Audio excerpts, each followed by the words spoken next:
तो reflection of light में प्रकाश का जो परावर्तन हम लोग पढ़ रहे थे, इसमें जो है सो कि हम लोग बहुत कुछ तो देख चुके हैं।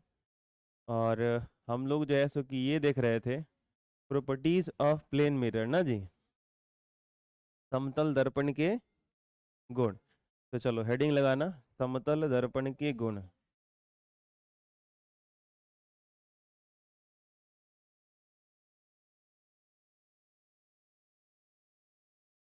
समतल दर्पण के गुण।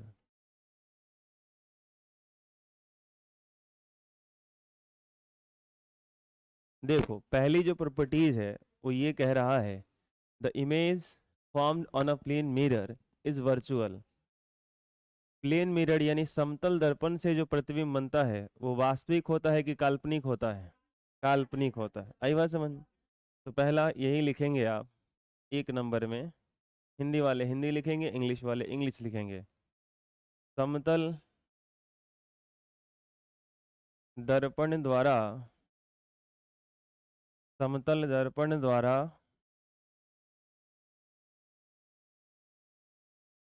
बना प्रतिबिंब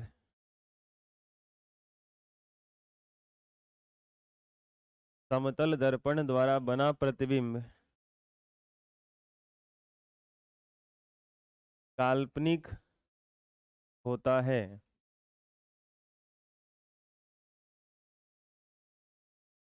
समतल दर्पण द्वारा बना प्रतिबिंब काल्पनिक होता है।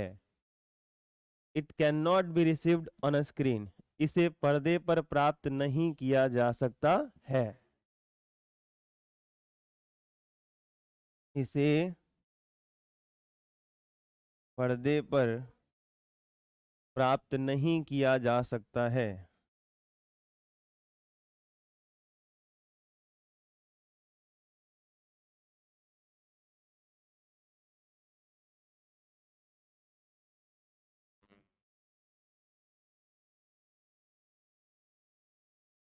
इसे पर्दे पर प्राप्त नहीं किया जा सकता है।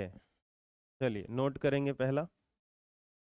चलो दूसरा देखो क्या कह रहा है, the image on a plane mirror is as same size as the object. जो समतल दर्पण प्रतिबिंब बनाता है ना, वो वस्तु के आकार के बराबर ही बनाता है। आई बात समझ में? लिखेंगे दूसरा जो है, समतल दर्पण द्वारा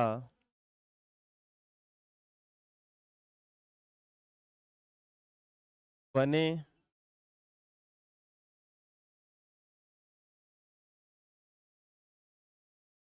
प्रतिबिंब का आकार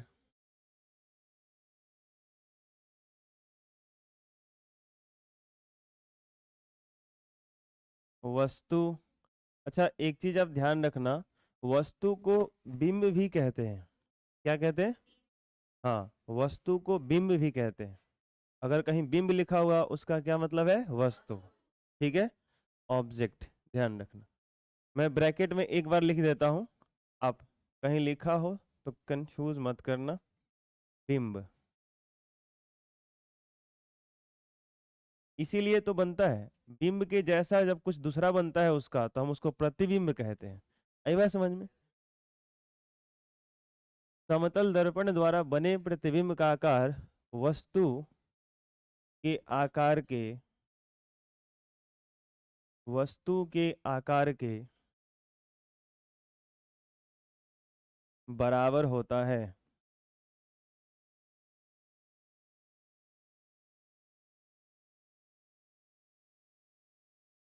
समतल दर्पण द्वारा बने प्रतिबिंब का आकार वस्तु के आकार के बराबर होता है। ये दूसरा गुण है समतल दर्पण का, इसे नोट करेंगे आप।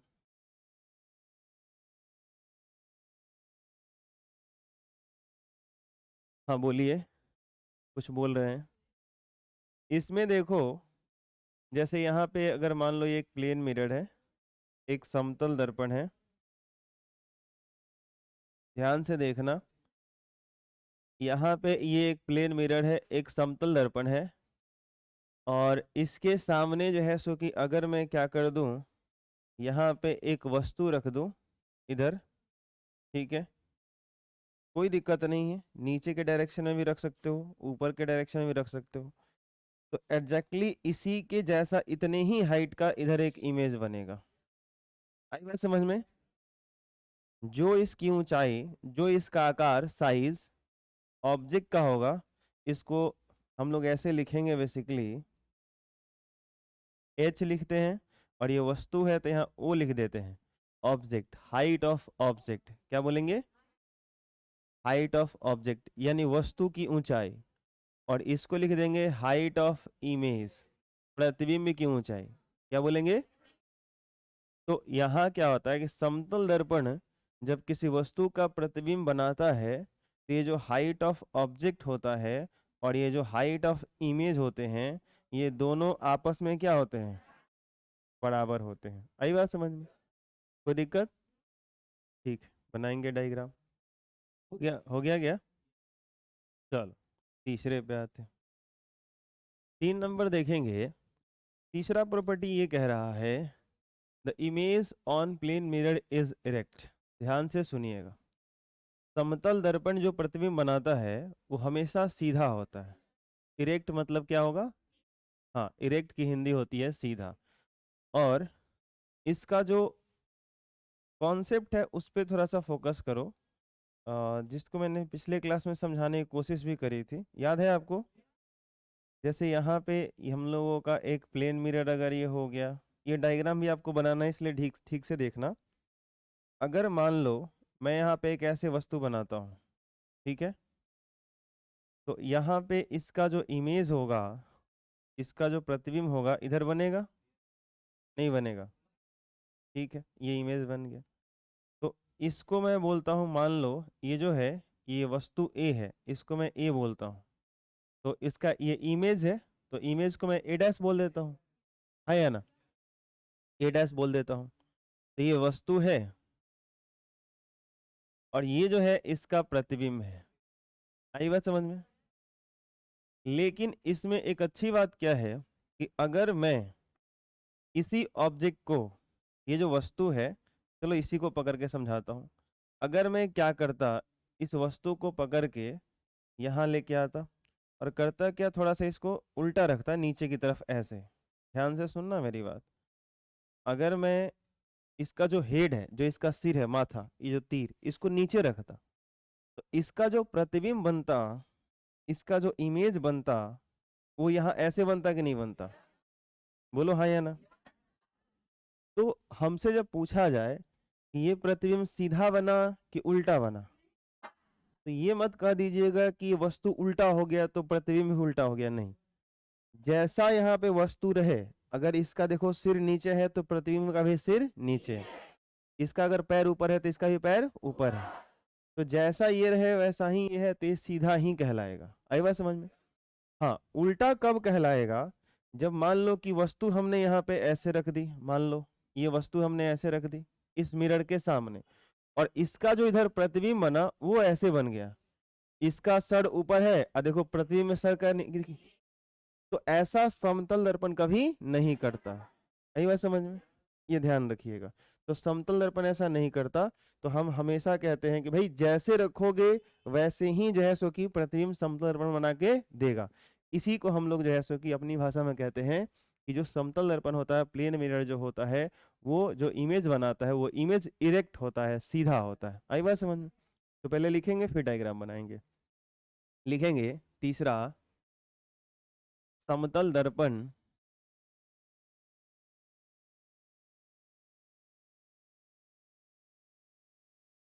समतल दर्पण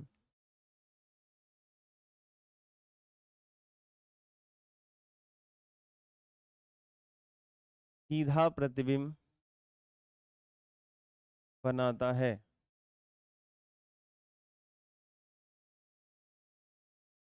समतल दर्पण सीधा प्रतिबिंब बनाता है।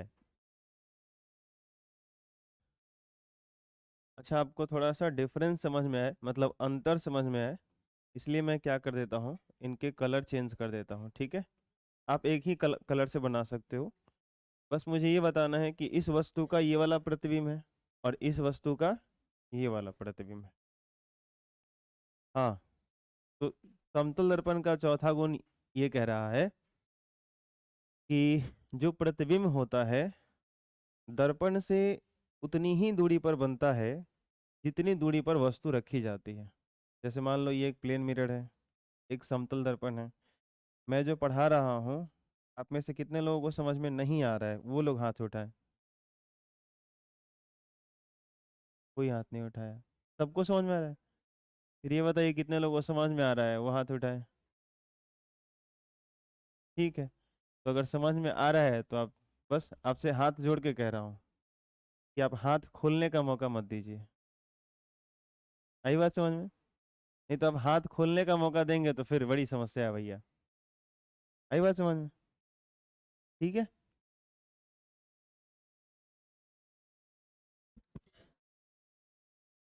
देखिए, समतल दर्पण का चौथा गुण ये कह रहा है कि समतल दर्पण से जो वस्तु की दूरी होती है, अगर मान लो मेरे पास ये एक वस्तु है, ये एक ऑब्जेक्ट है, और इस ऑब्जेक्ट की कुछ दूरी है, ध्यान से सुनना, ये वस्तु की जो दूरी है आपको दिखाई दे रहा है? हाँ, तो इतनी ही दूरी पर, ध्यान से सुनिएगा, इतनी ही दूरी पर इसके पीछे जो ये वस्तु है इसका क्या बनेगा बताओ? प्रतिबिंब बनेगा। क्या बनेगा? प्रतिबिंब बनेगा, इमेज बनेगा। ये कहानी है इसकी, ऐसा कुछ। समतल दर्पण से जितनी दूरी पे वस्तु होती है, ये क्या है बताओ? और ये क्या है? प्रतिबिंब। अच्छा, ये काल्पनिक प्रतिबिंब होगा कि वास्तविक? अभी तो पढ़े हो ना कि समतल दर्पण काल्पनिक प्रतिबिंब बनाता है, तो आप ये भी लिख सकते हो वैसे कि काल्पनिक प्रतिबिंब होगा ये।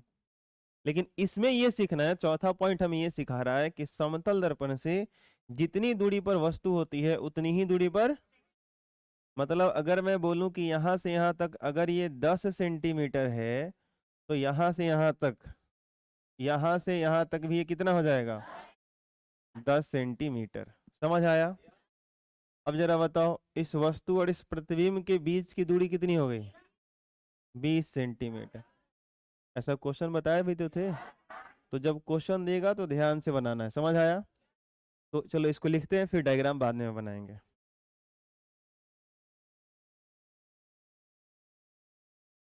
लिखेंगे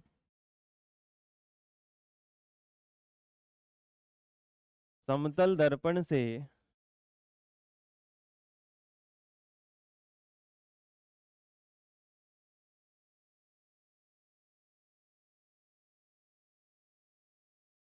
समतल दर्पण से जितनी दूरी पर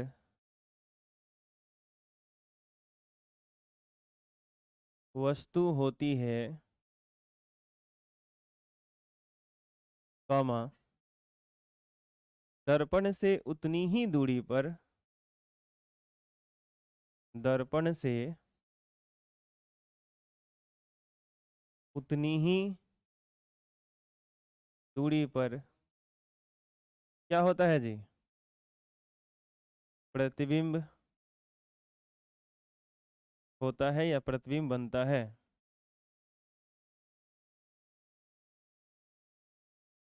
प्रतिबिंब बनता है।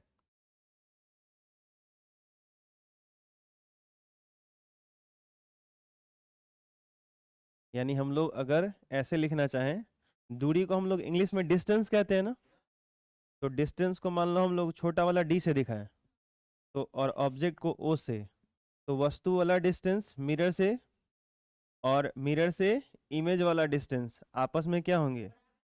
आई बात समझ में? ये डी ओ क्या है बताओ? वस्तु की दूरी, डिस्टेंस ऑफ ऑब्जेक्ट। कहाँ से बताओ? मिरर से। ये गलती नहीं करना, भूलना नहीं। दूरी कहाँ से लेना है? मिरर से। और डी आई क्या है? डिस्टेंस ऑफ इमेज, प्रतिबिंब की दूरी। कहाँ से? दर्पण से। दर्पण से वस्तु की दूरी, दर्पण से प्रतिबिंब की दूरी, ये दोनों क्या होंगे? बराबर। समझ आ रहा है आपको? चलो बनाना जरा। बहुत धन्यवाद। आगे पांचवी प्रॉपर्टी की तरफ चलते हैं हम लोग। पांचवा प्रॉपर्टी क्या कह रहा है, पढ़ो जरा। The image formed in a plane mirror is laterally inverted. पार्श्विक रूप से जो है सो कि वो इन्वर्टेड होता है, मतलब उल्टा होता है। ठीक है, सुनना ध्यान से। ये इसके लिए मैंने एक चीज आपको बताया था, पार्श्व परिवर्तन, याद आया? तो एक छोटी सी चीज होती है कि जो समतल दर्पण होता है उसमें जो दाहिना भाग होता है वो बाएं तरफ दिखाई देता है, और जो बायां भाग होता है वो दाहिने तरफ दिखाई देता है। आई बात समझ में? इसी घटना को हम कहते हैं पार्श्व परिवर्तन, जिसको ऐसे मैंने एक डायग्राम से भी समझाने की कोशिश करी थी। आप लोगों को शायद वो डायग्राम याद हो। वो डायग्राम याद है आप लोगों को? फिर तो बहुत अच्छी बात है। हाँ, वो लड़का सही बोला। ये मिरर हो गया, और इसके सामने मैंने क्या किया था बेसिकली कि एक जो है सो कि ऐसे, हाँ जो भी कहिए आप उसको, मैं बना देता हूँ। ठीक है, और इसकी ये कहानी है कि ये कुछ ऐसा था।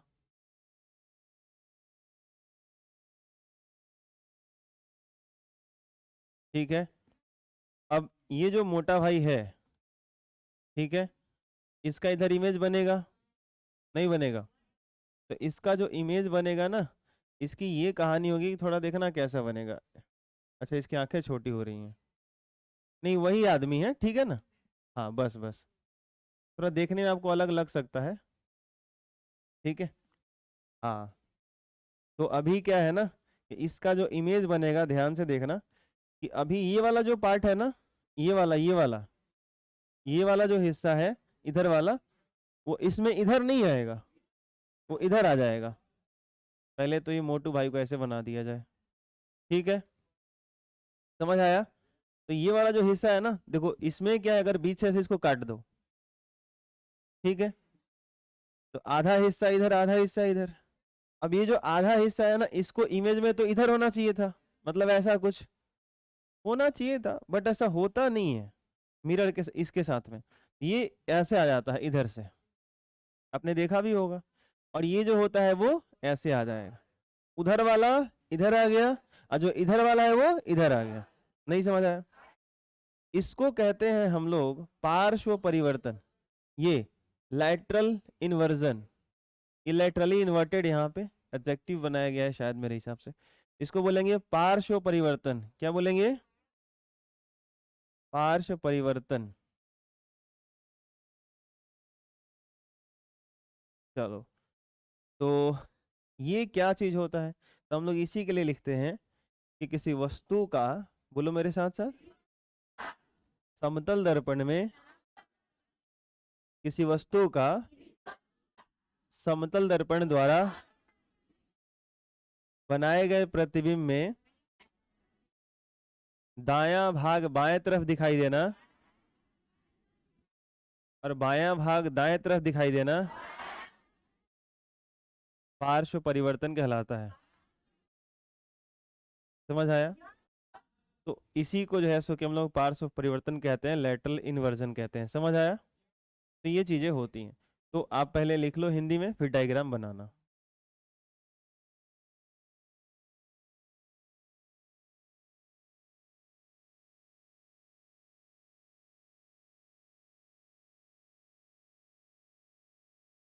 समतल दर्पण में वस्तु का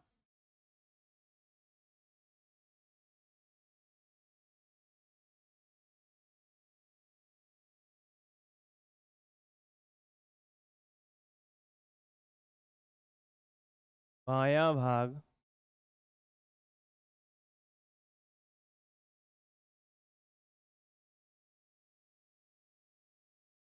दाहिने तरफ,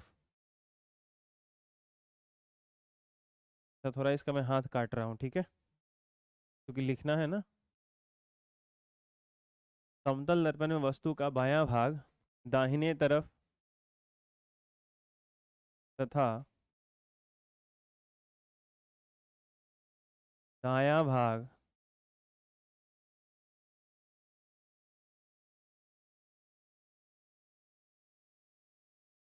तथा दायां भाग बाएं तरफ दिखाई देता है।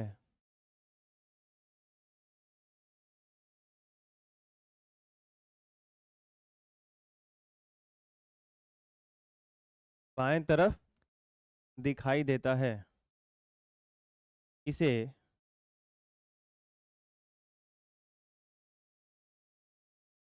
पार्श्व परिवर्तन कहते हैं। इसे पार्श्व परिवर्तन कहते हैं। नोट कर लेंगे आप।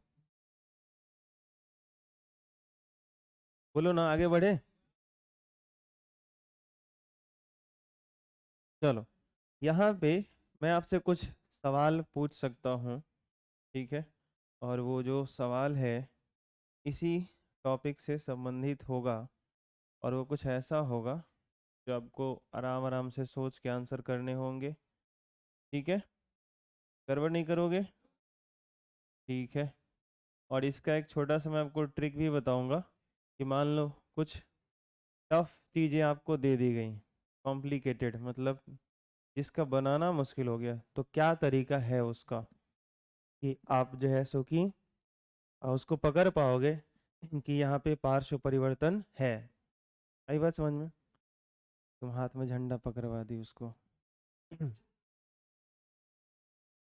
सुनिएगा। हाँ, चित्र भी आप लोग कभी कभार ठीक बनाया कीजिए। जैसे मान लो ये प्लेन मिरर है, अब यहाँ पे अगर मैं लिखता हूँ ऐसे के, तो इसका जो पार्श्व परिवर्तन होगा और जब ये बनेगा तो क्या ये ऐसा बनेगा? ये सही है। अच्छा चलो दूसरा बना कर देता हूँ, क्या ये सही है? क्या ये सही है?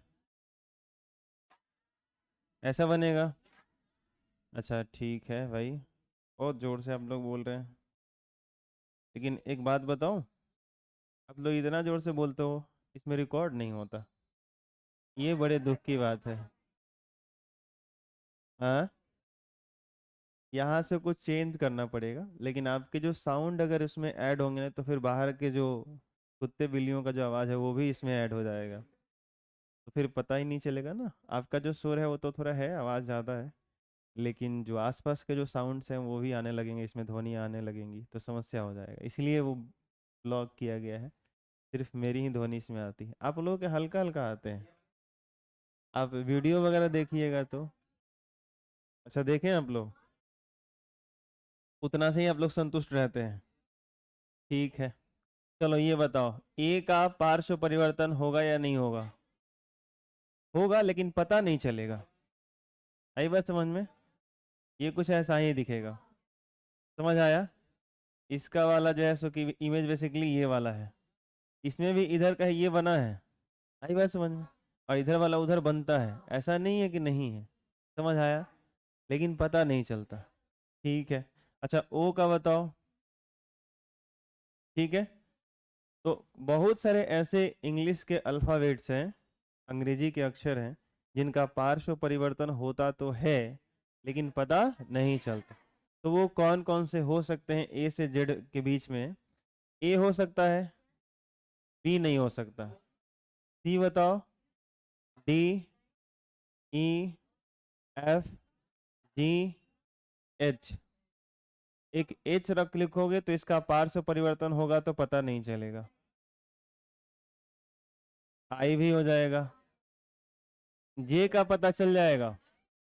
अरे जे का तो ऐसे हो जाएगा ना, है ना? बोलो। के का तो अभी देखा ही था आपने। एल का भी हो जाएगा।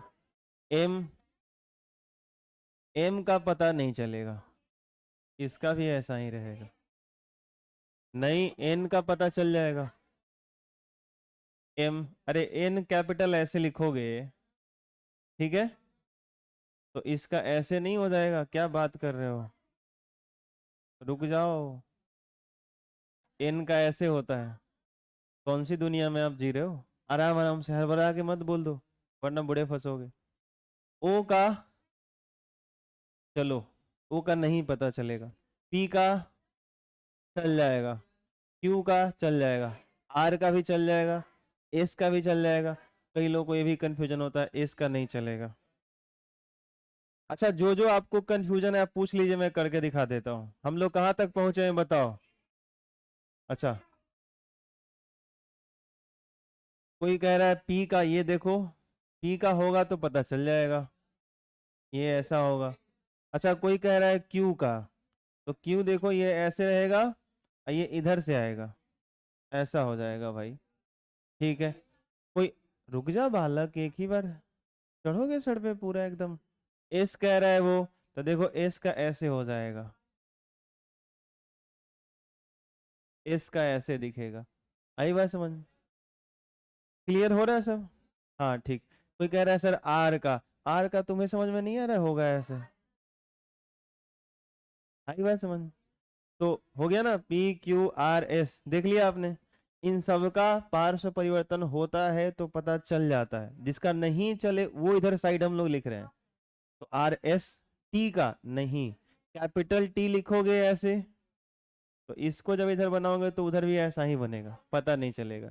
यू का, हाँ यू भी आ जाएगा, भी आ जाएगा, डब्लू भी आ जाएगा, एक्स भी आ जाएगा।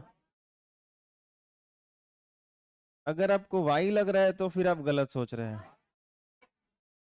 वाई का पता चल जाएगा, क्योंकि वाई हम लोग ऐसे लिखते हैं और इसका बेसिकली होगा ऐसे ही है।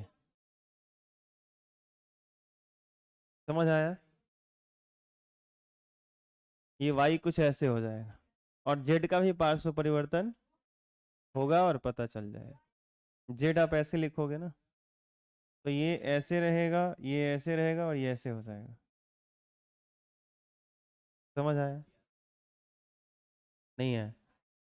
तो यहाँ पे ए से लेके जेड तक जब कैपिटल लेटर लिखते हो, तो 1 2 3 4 5 6 7 8 9 10, 10 ऐसे लेटर्स हैं हमारे पास, अक्षरों की संख्या है, लेटर्स हैं ना, जिनका पार्श्व परिवर्तन होता तो है मगर पता नहीं चलता। समझ आया? तो अगर पूछा जाए ए से जेड, जो 26 लेटर्स होते हैं हमारे पास, 26, उनमें कितने ऐसे लेटर हैं, कैपिटल लेटर्स हैं, जिनका लेटरल इन्वर्जन पार्श्व परिवर्तन पता नहीं चलता, तो आंसर क्या टिक आउट करेंगे? 10। समझ आया? कोई दिक्कत?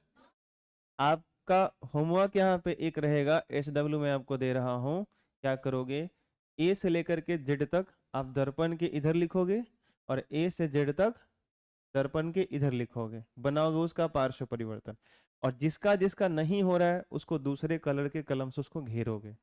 आई बात समझ में? कोई दिक्कत? एक बार, अरे मैंने तो सबका बना के दिखा दिया ना, एक बार आप खुद से बनाओगे। समझ आया? क्योंकि आपको आना चाहिए ना। अब मैंने बना दिया एस का यहाँ पे ऐसे, और तुम जाके एस का बना लो ऐसे, ये सही थोड़ी ना है।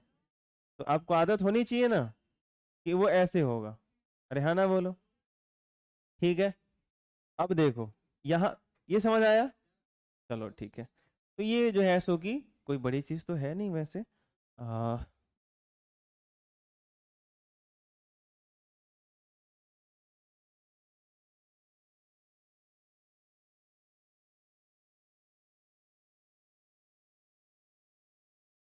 कौन बालक है कुछ ज्यादा ही खुश हो रहा है? किधर थे हम लोग? अच्छा, पार्श्व परिवर्तन पे थे। अभी जैसे मान लो कि मैंने लिखा यहाँ पे MAN, क्या लिखा? मैन लिखा। ध्यान सुनना, एम ए, ध्यान सुनना, MAN, देखो तो ये सही है क्या? इसका पार्श्व परिवर्तन सही है? MAN, क्या ये सही है? कितने लोग कह रहे हैं सही, हाथ उठाओ। चलो गिराओ। आशा करता हूं कि आप सभी लोग गलत हैं। आशा ही नहीं, पूरा विश्वास है आप सभी लोग गलत हैं। जितने लोगों ने हाथ उठाए कि ये सही है वो गलत है। आप ये ध्यान रखिए कि एन इधर है तो एन पहले आएगा, इसका नहीं होगा। आप MAN लिख रहे हैं तो एन उधर जाएगा। नहीं आ रहा समझ में? अरे बोलो। तो ये वाला हिस्सा प्रतिबिंब में इधर ना बनेगा, तो सबसे पहले कौन आएगा, समझ आया, ऐसे। उसके बाद कौन आएगा, उसके बाद ये हुआ सही। नहीं आया समझ में, आया तो हड़बड़ा के नहीं बोल देना है, कोई दिक्कत, ठीक है। जैसे मान लो यहां लिखा मैंने SHA, ना लिखे हम, SHANKAR,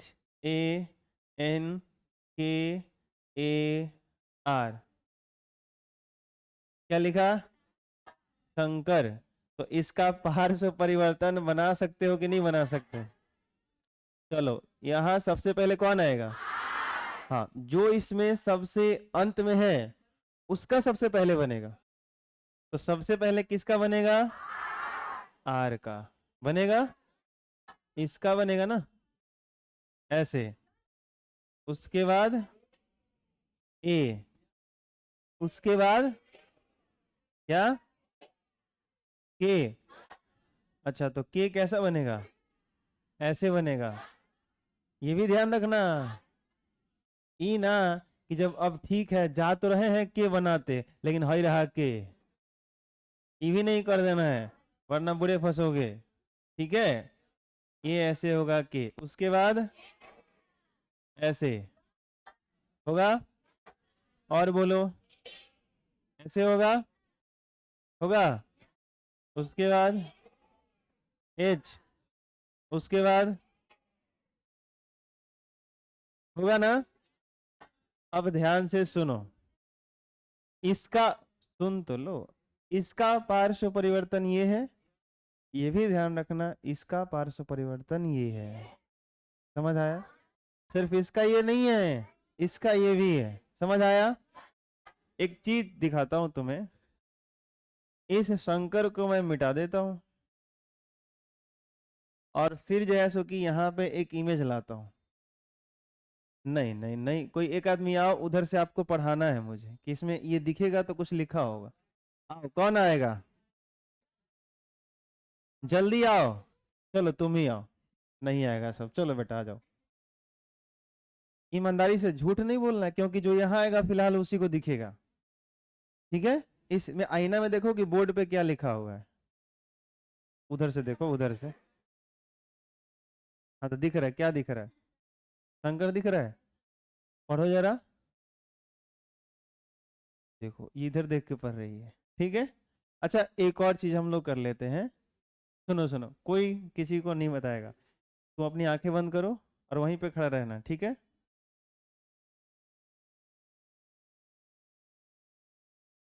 और जब आंख खोलना ना तो सीधे मिरर पर देखना, बोर्ड पे नहीं देखना है, ठीक है, नहीं तो चीटिंग हो जाएगा।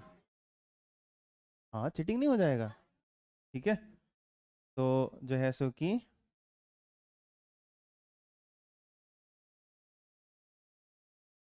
चलो आईना में देख के बताओ क्या लिखा हुआ है, नहीं दिख रहा है, ऐसे क्या लिखा है, जोर से बोल। अभी देखो, ये एम है तो यहाँ एम आएगा, ए है तो ए, और इसका क्या हो जाएगा, क्या बना, समझ आया, नहीं है। हालांकि इसके होने के बाद ये बनेगा, उधर रखा है तो उसका ही कैसे बन जाएगा, वस्तु इधर होना चाहिए, प्रतिबिंब उधर होना चाहिए, समझ आया। पहले ये होगा तब वो बनेगा, उधर तो रंग के रखा था ना, लेकिन इस बच्ची ने बताया ना कि इसका क्या दिख रहा है, राम। नहीं आया समझ में, कोई दिक्कत, अरे बोलो हाँ या ना, समझ आया। तो ये ऐसे वैसे ही एम्बुलेंस वगैरह के साइड में मिरर लगा लो, पकड़ में आता है क्या लिखा हुआ है, चलो जाओ आगे बढ़े। तो ये पार्श्व परिवर्तन है, और इसे छोटे छोटे क्वेश्चंस भी आते हैं, तो आपको अब बन जाएगा, जितने सारे क्वेश्चंस आएंगे बन जाएंगे। हाँ मैंने एक और इसमें बात करी थी, एक शॉर्टकट की, एक चीज बताना था मुझे आपको, कि कहीं अगर कोई बहुत टफ चीज आपको दे दिया जाए, ठीक है, जैसे मान लो कि मैंने आपको कुछ ऐसे दे दिया, ध्यान से सुनना, ये तो इंग्लिश का है, अगर मैंने लिख दिया कबूतर जा जा जा कबूतर। तो अगर मैंने आपको ये लिख के दे दिया और कहा कि बताओ इसका पार्श्व परिवर्तन क्या होगा,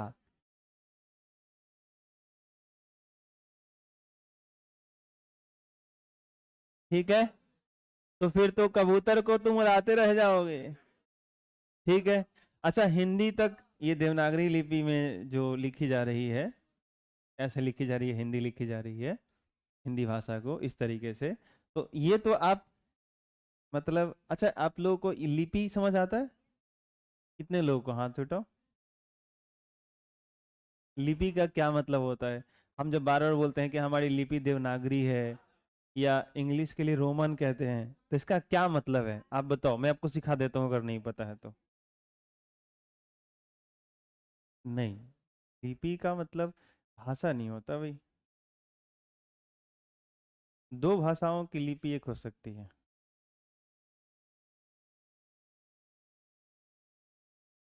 आप में से किसी को पता है?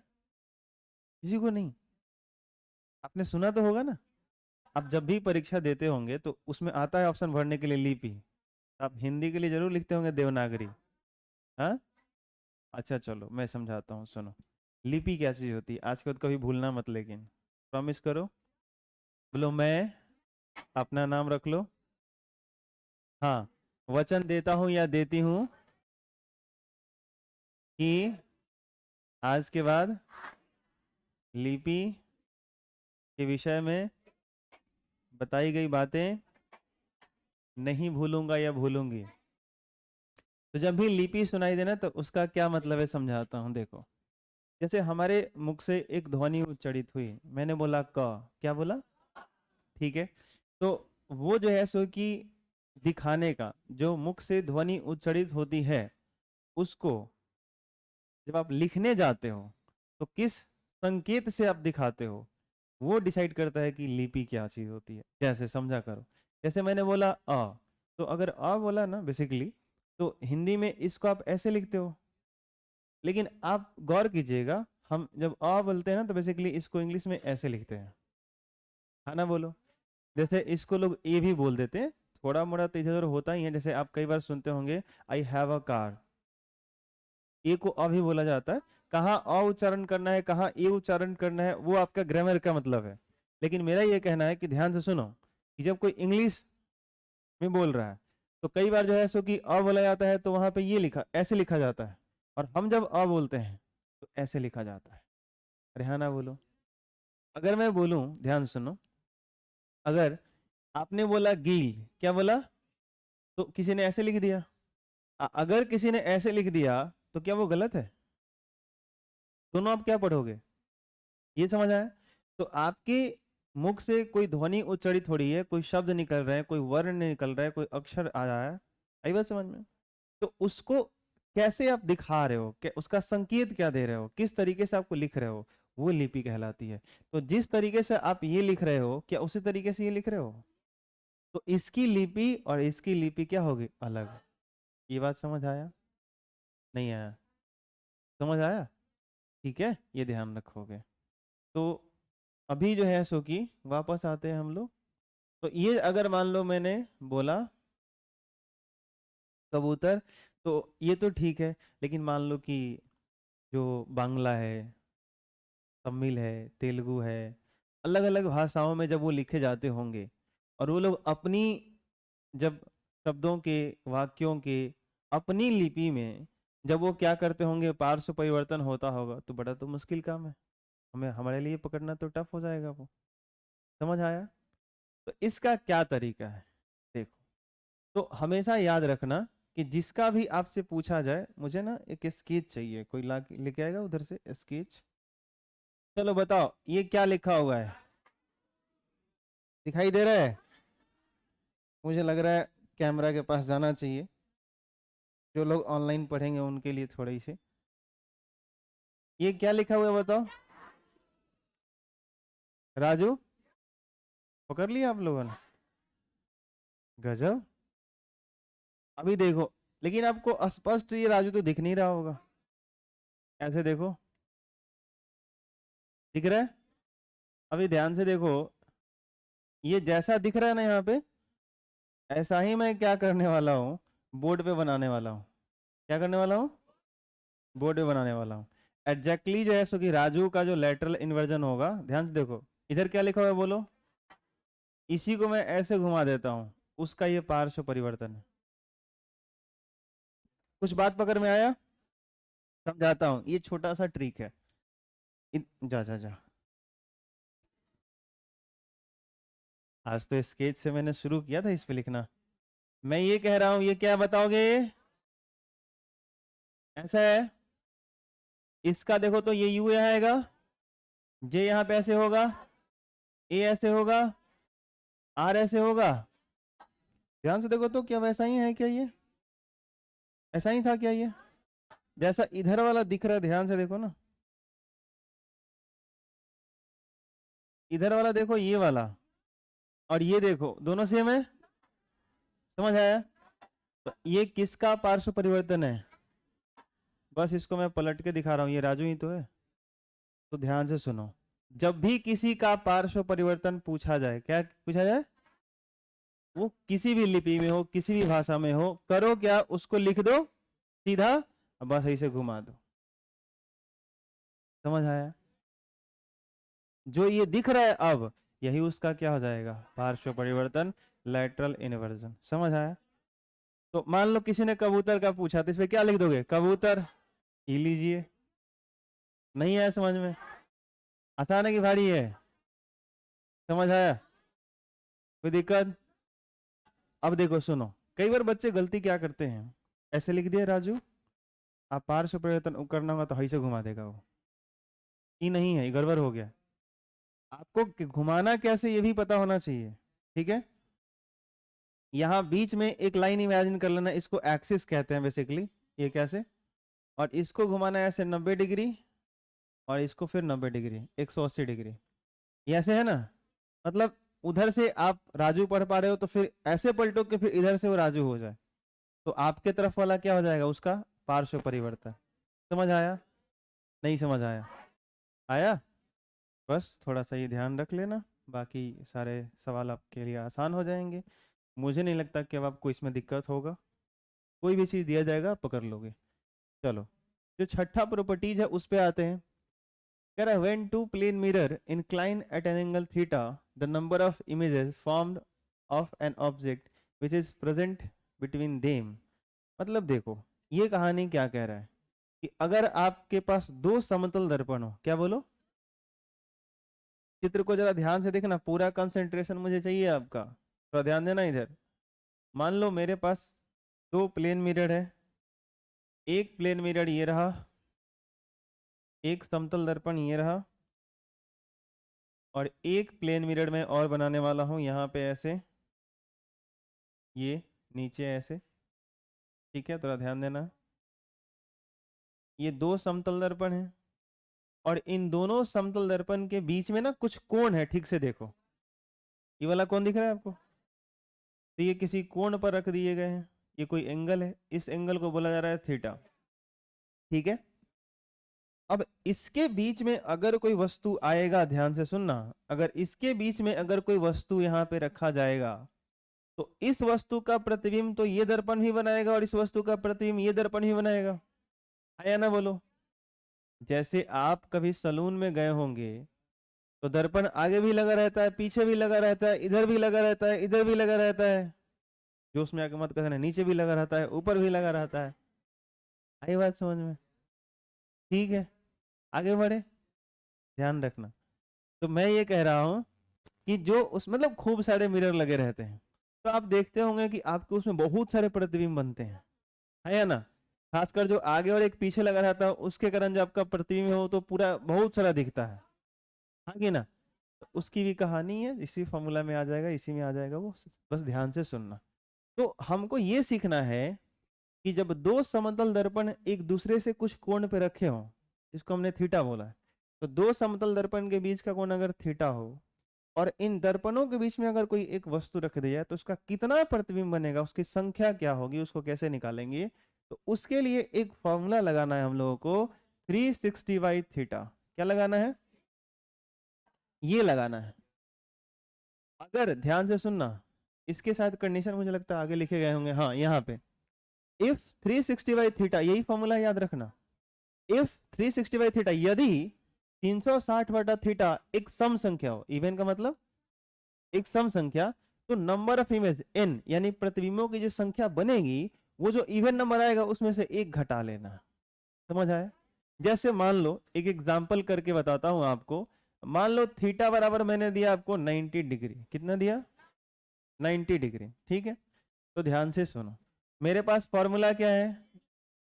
पहले 360 बटा थीटा है, तो मैं क्या करूंगा, 360 ऊपर लिखूंगा, और थीटा कितना दिया है, काटो जरा। ये 4 क्या है? सम संख्या है, इवन नंबर है। आई बात समझ में? तो अगर सम संख्या आया और तब आपसे पूछा गया कि बताओ प्रतिबिंबों की संख्या कितनी होगी, बस बस बस, प्रतिबिंबों की जो संख्या होगी कितनी हो जाएगी? Very good. जो इवन नंबर आया है उसमें से एक घटा लो, तो कितना आ जाएगा? आई बात समझ में? इसका मतलब है कि अगर दो समतल दर्पण अगर एक दूसरे से 90 डिग्री के कोण पे रख दिए जाएं, और इसके बीच में एक वस्तु अगर आप रख दो, कोई ऑब्जेक्ट रख दो, तो इसके 3 इमेज बनेंगे। आप घर पे ऐसे करके देखना, दो समतल दर्पण को 90 पे रख देना, बीच में कोई पेन रख देना, पेंसिल रख देना, एक इमेज इधर बनेगा, एक इमेज इसके नीचे बनेगा, और एक इमेज इधर कहीं कोना में बनेगा, इस टाइप का आप देखने की कोशिश करना, 3 बनेंगे। समझ आया? तो ये एक महज एग्जाम्पल है, इसको आप ध्यान रखोगे, ठीक है। थोड़ी सी बेसिक बात है ये। अच्छा, if 360 by theta is odd number, अगर 360 बटा थीटा फॉर्मूला आपने लगाया, थीटा का वैल्यू पुट किया, और अगर विषम संख्या आ गया, तो इमेज की जो संख्या होगी 360 बटा थीटा उतना ही हो जाएगा, n बराबर 360 बटा थीटा का जो वैल्यू आएगा उतना ही हो जाएगा, ठीक है। इसमें भी और कंडीशन होते हैं, लेकिन वो 12th क्लास में पढ़ने होते हैं, ठीक है। ये भी आपके 10th के सिलेबस में उतना है नहीं, बट कहीं कहीं किसी बुक ने मेंशन करा है इंग्लिश मीडियम के साथ, तो मैंने इसमें अटैच करके पढ़ा दिया आपको, ठीक है, ये ध्यान रखना। तो यहाँ पे जो है सो कि जैसे इसका एग्जाम्पल क्या हो सकता है, सोच के बताना जरा। मान लो थीटा हमने दिया आपको 120 डिग्री, कितना दिया जरा बताओ? ठीक है, तो अगर थीटा 120 है ना, तो आप एक काम कर लो कि फॉर्मूला पहले लगा लो, क्या बताओ? By theta. तो यहाँ पे हो जाएगा 360 बाई 120, ये 0 से 0 काटो, 12 तिया, ये विषम संख्या है कि नहीं है? और विषम संख्या अगर आया तो इमेज का जो नंबर होगा n बराबर वही रह जाएगा, सिंपल। समझ आया? कोई दिक्कत? मैं फिर से बोल रहा हूँ, इसमें भी एक और कंडीशन होता है, लेकिन उसको हम लोग अभी नहीं पढ़ रहे, ठीक है। अगर इवन आया तो एक घटाना है, सम आया तो एक घटाना है, और ऑड आया तो वही छोड़ देना है। कोई दिक्कत? हाँ, आपके लेवल तक इतनी बातचीत चलेगी, कोई दिक्कत नहीं ना है? चलो, तो आराम आराम से हम लोग इसको हिंदी में लिखेंगे, और फिर उसके बाद ये डायग्राम बनाएंगे और ये फॉर्मूला लिखेंगे।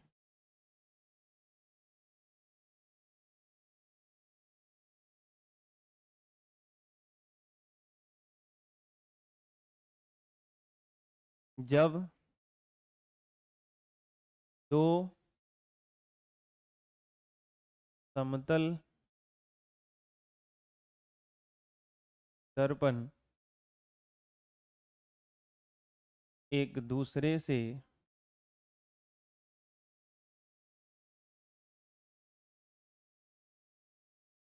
थीटा कोण पर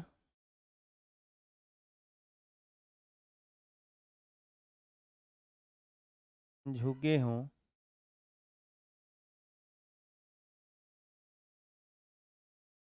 एवं उन दोनों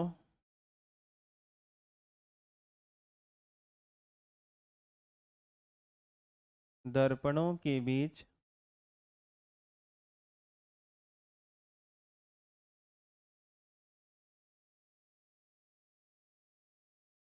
कोई वस्तु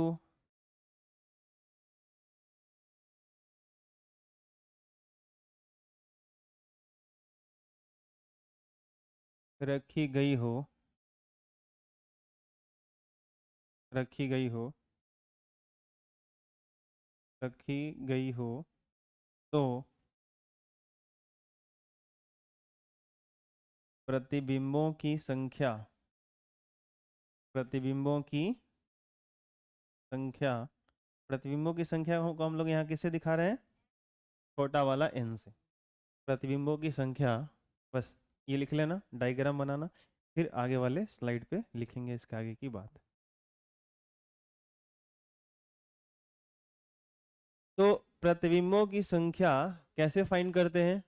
यदि 360 बटा थीटा सम संख्या हो, क्या लिखेंगे इसके लिए? हिंदी बताओ। यदि 360 बटा थीटा क्या मिले बताओ? सम संख्या, तो n बराबर क्या लिखेंगे? सम संख्या -1। बस इतना है आपके लिए, तो यही इंपॉर्टेंट है, लिख लीजिए। लिखेंगे यदि 360 बटा थीटा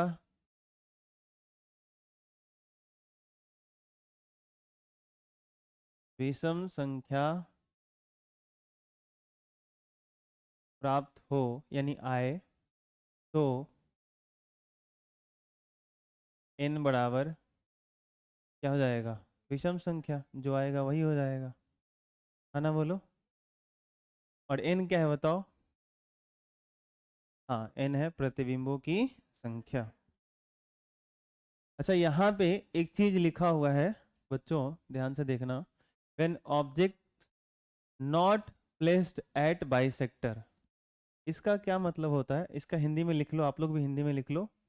जब वस्तु, ब्रैकेट में आप लोग भी लिख लेना का हिंदी, जब वस्तु समद्विभाजक, बाइसेक्टर को बोलते हैं समद्विभाजक पर न हो, ये कहानी है इसकी। अब ये इसमें क्या चीज आ गया? तो देखो, जैसे मान लो अगर समझना है डायग्राम से, 1 मिनट के लिए पेन रोक दो, सुनो, इधर देख रहा है सब? देखो, दो प्लेन प्लेन मिरर है, इन दोनों के बीच का कोण मान लो 120 डिग्री है। कितना है? तो हम क्या करेंगे? 360 बटा थीटा यानी 120 काटेंगे तो आएगा कितना? 3। लेकिन इसका एक शर्त है कि एक रेखा इसके बीच आता है जो ठीक इस दर्पण और इस दर्पण के ठीक ऐसे बीचों बीच आएगा। आप मेरी बात सुन पा रहे हो? ध्यान से सुनना, एक बार कंसंट्रेट हो जाओगे फिर वापस दिक्कत नहीं होगी। ऐसे मैं एक लाइन खींचता हूँ, ये एक ऐसा लाइन है जो इस 120 को दो बराबर भागों में बांटता है, मतलब इधर 60 इधर 60, ऐसा कुछ, समझ आया? तो जो वस्तु होनी चाहिए ना, वो इस पे नहीं होना चाहिए, इस लाइन पे कहीं नहीं आना चाहिए, बस। समझ आया? यही चीज थोड़ा सा छोटा भी है और कुछ नहीं है। अगर इस पे आता है ना, तो इसमें से भी एक और घटा लेते हैं। समझ आया? अगर इस पे नहीं छोड़ के अगर ऐसे आ जाए, मान लो वस्तु यहाँ रख दिया हमने, चाहे इधर रख दिया होता, तो जो विषम संख्या है वही आंसर हो जाता है। समझ आया? ये होता है, इसीलिए यहाँ पे लिखा गया है कि जैसे कि समद्विभाजक रेखा पर वस्तु नहीं होना चाहिए। समझ आया? चलो, ये डायग्राम भी बना लेना, काम का चीज है। और ये जो व्हाइट वाला लाइन है, इसको क्या बोल रहे हैं हम लोग? यही समद्विभाजक है। क्या है ये? समद्विभाजक।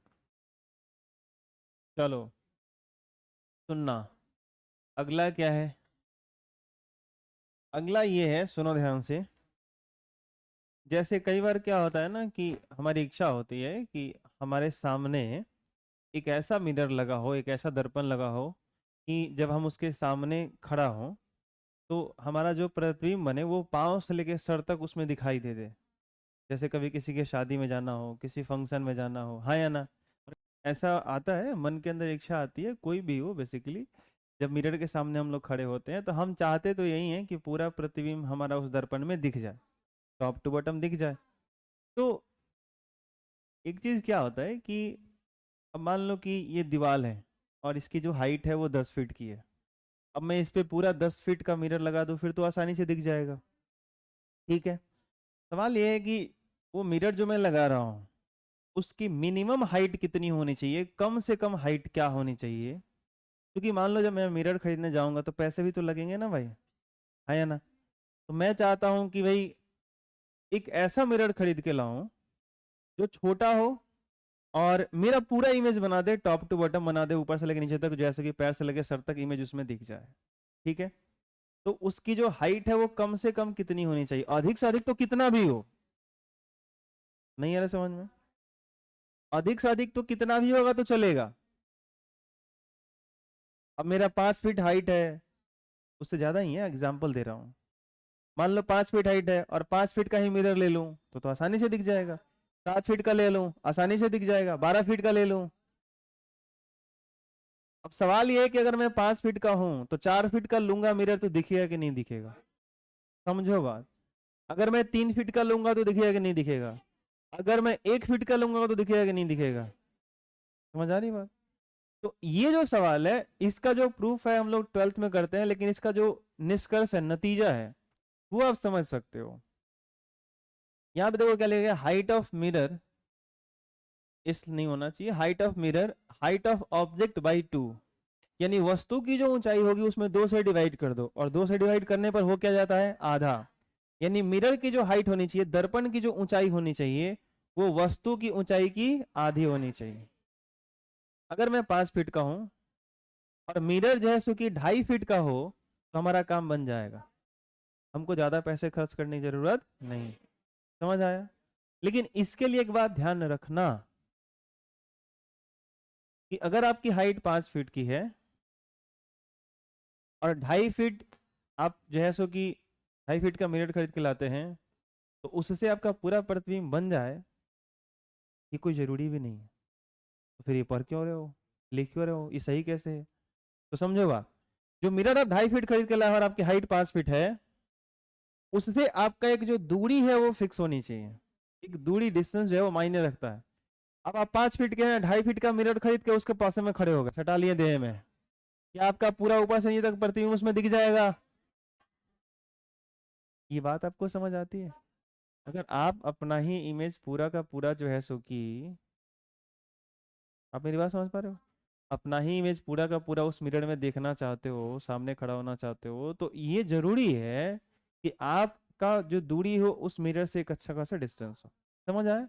इसकी बात है हर क्लास में करते, इधर नहीं करते, लेकिन आपको यही ध्यान रखना है कि अगर किसी वस्तु का पूरा प्रतिबिंब किसी मिरर में देखना है तो उसकी न्यूनतम ऊंचाई क्या होनी चाहिए, एक निश्चित दूरी से, तो उस वस्तु की ऊंचाई की क्या होनी चाहिए, आधी होनी चाहिए। समझ आया? तो ये प्लेन मिरर के अंदर ये प्रॉपर्टी होती है, उसका ये अंदर ये खासियत होता है। ये भी बड़ा इंटरेस्टिंग चीज होता है। समझ आया? कोई दिक्कत? अब देखिएगा हमारे घर में अलमीरा खरीद के आता है, तो अलमीरा में एक साइड शीशा लगा रहता है, वो बड़ा होता है। हम लोग का जो हाइट रहता है उसका आधा तो नहीं रहता, आधा से ज्यादा ही रहता है। आई बात समझ में? तो फिर लोग इतना पैसा काहे खर्च करते हैं? तो दिक्कत ये है कि जिस कमरे में आप अलमीरा लगाते हैं उसके बगल में मिरर, यहाँ अलमीरा में लगा है, आप बगल में ही खड़ा होकर के जो है सो कि देखना चाहते हैं। ऐसा थोड़े ना है कि मिरर अलमीरा में लगा है, चले गए पीछे दीवार के पीछे सट गए दूसरा दीवार में, अब मिरर वहां अलमीरा में लगा है, आप जो है सो कि यहीं से झाड़ रहे हैं जुल्फी, अपना केस झाड़ रहे हैं। ऐसा है का? नहीं करते, क्योंकि प्लेन मिरर ये भी काम करता है ना, कि समतल दर्पण से आप जितना दूर जाओगे उतना ही दूर आपका प्रतिबिंब भी जाएगा। तो ढील कैसे हेराई, लौकबे ना करी। बुझाए? लौके के चाहिए नू। समझ आ रहा है कि नहीं आ रहा है? तो बेसिकली आप, मतलब मेरे कहने का ये मतलब है कि आप जब मिरर से दूर जाओगे तो इमेज भी दूर जाएगा। आप चाहते हो पूरा देखना, देखने के लिए दूर गए, इमेज भी दूर चला गया, पता ही नहीं चलेगा कहीं कुछ बाल में फंसा है कि लगा है। ये बात समझ में आ रही है? उतना क्लियरिटी नहीं आएगी। समझ आ रहा है आपको? तो थोड़ा सा पास चले जाते हो, आप अच्छे से देखते हो, आंखें फैला फैला देखते हो, ऐसे इमेज के अंदर है या ना? तो जब पास में जाओगे तो क्या होगा, मिरर की हाइट तो चाहिए ही चाहिए। समझ आया? तो इसलिए हम लोग अलमीरा में अपने हाइट का आधा नहीं रखते, क्योंकि आधा रखेंगे तो करीब से देखने पे वो नहीं दिखेगा, फिर एक मुसीबत आ जाएगी। समझ आया? कोई दिक्कत? तो प्रैक्टिकल लाइफ में, रोजमर्रा की लाइफ में क्यों ऐसा है, और पढ़ाई के क्रम में जब आप पढ़ रहे हो तो कितना होना चाहिए, फैक्ट बात क्या है, सच्चाई क्या है, ये भी सामने आना चाहिए। आई बात समझ में? तो जरूरत हमें कम से कम की कितनी की होती है, आधे की। समझ आया? लेकिन उसके लिए एक दूरी भी मायने रखता है। समझ आया? तो लिखेंगे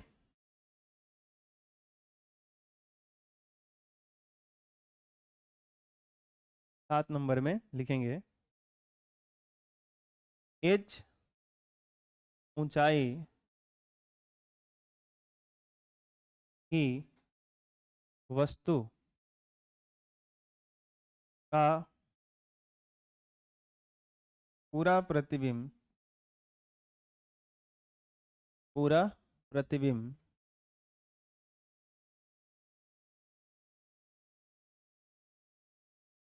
प्राप्त करने के लिए h ऊंचाई की वस्तु का पूरा प्रतिबिंब प्राप्त करने के लिए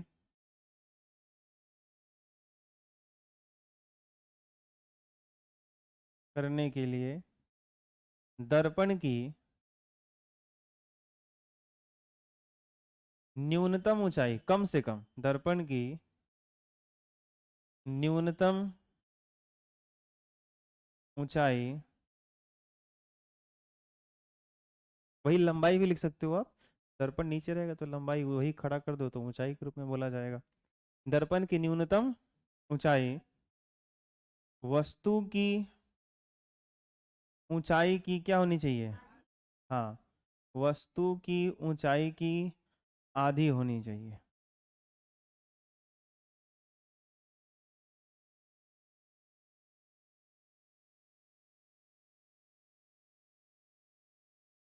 और इसके लिए एक छोटा सा फॉर्मूला लिख लेना कि height of mirror is equal height of object by 2।